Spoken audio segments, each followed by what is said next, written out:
principalement, la communication a été le nerf de la guerre. Donc, sans communication, je pense qu'il n'y aurait jamais eu de relocalisation et il n'y aurait jamais eu de projet au Cisco. Donc, une des facettes de l'aspect social du développement durable, communication, a été quelque chose de primordial. L'idée de transparence est essentielle. L'approche qu'on utilise maintenant et puis qu'on va étendre à toutes nos installations, c'est de travailler avec des comités de citoyens où on dialogue constamment avec eux, on répond à leurs attentes, puis on essaye aussi de prévoir quels vont être les besoins de la communauté.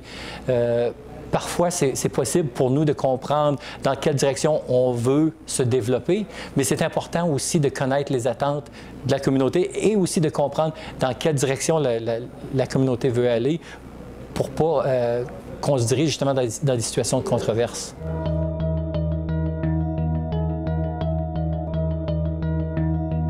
Je pense que la meilleure façon de convaincre les parties prenantes, c'est déjà de les inclure dans le processus. Et puis, d'avoir un dialogue franc et honnête. Je pense que chacun a quelque chose à apporter et les points de vue des parties prenantes sont toujours intéressants à prendre en compte pour une entreprise, qu'ils soient pris en compte dans la décision d'affaires ou pas. Et je pense que la façon de convaincre les parties prenantes de la bonne volonté de l'entreprise de faire en sorte de mettre en œuvre les meilleures pratiques dépend de leur inclusion et dépend aussi d'un processus externe de vérification, dans certains cas, quand c'est possible, pour valider les informations qui sont en fait transférées depuis l'interne. Les parties prenantes vont embarquer dans votre projet lorsqu'ils vont avoir des réalisations.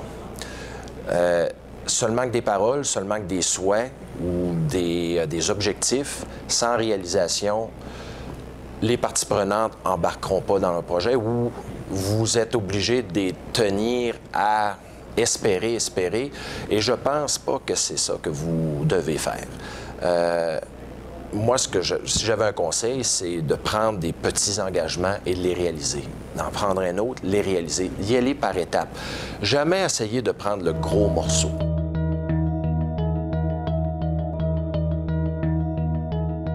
Il faut absolument que la haute administration soit appliquée dans le processus et que la fonction CSR ne soit pas, la fonction de responsabilité sociale ne soit pas une fonction à part qui travaille dans un coin parce que ça ne va jamais marcher.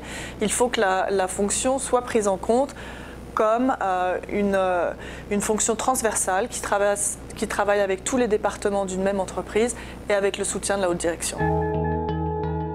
Les actionnaires recherchent de plus en plus des entreprises responsables. Ils ne veulent pas être pris dans une controverse.